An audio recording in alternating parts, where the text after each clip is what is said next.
मित्रांनो, एखादा आमदार असेल किंवा खासदार असेल ज्यांच्यावर गुन्हा दाखल झालेला असेल कुठल्याही प्रकरणात आणि ते एखाद्या कामासाठी म्हणजे त्यांच्या त्या संबंधित कामासाठी एखाद्या शासकीय कार्यालयात जात असतील किंवा निवडणुकीच्या काळात अर्ज भरण्यासाठी असतील किंवा अर्ज मागे घेण्यासाठी असतील, जर ते म्हणजे शासकीय कार्यालयात जात असतील तर तिथे त्यांना सॅल्यूट मारण्याची एक परंपरा होती. तसा म्हणजे निर्णय देखील होता.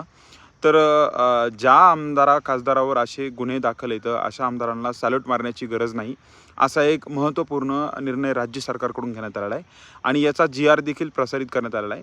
तो GR तुम्ही gr.maharashtra.government.in या संकेतस्थळावर बघू शकतात आणि यामध्ये स्पष्ट सांगितलेलं आहे की जे आमदार खासदार असतील ज्यांच्यावर गुन्हा दाखल झालेला असेल त्यांना सॅल्यूट करण्याची आवश्यकता नाही आहे. सो हीच एक महत्त्वाची माहिती या व्हिडिओच्या माध्यमातून तुम्हाला द्यायची होती. आपला नेहमी हेतू असतो मित्रांनो की तुमच्यापर्यंत वेळोवेळी गव्हर्नमेंटच्या ज्या महत्त्वाच्या माहिती असतात किंवा ज्या तुमच्या फायद्याच्या असू शकतात, तुम्हाला त्याचं ज्ञान असावं, या आपला एक हा हेतू असतो. जर आपला व्हिडिओ तुम्हाला आवडला असेल तर कृपया चॅनलला सबस्क्राईब करा, या व्हिडिओला लाईक करा. धन्यवाद.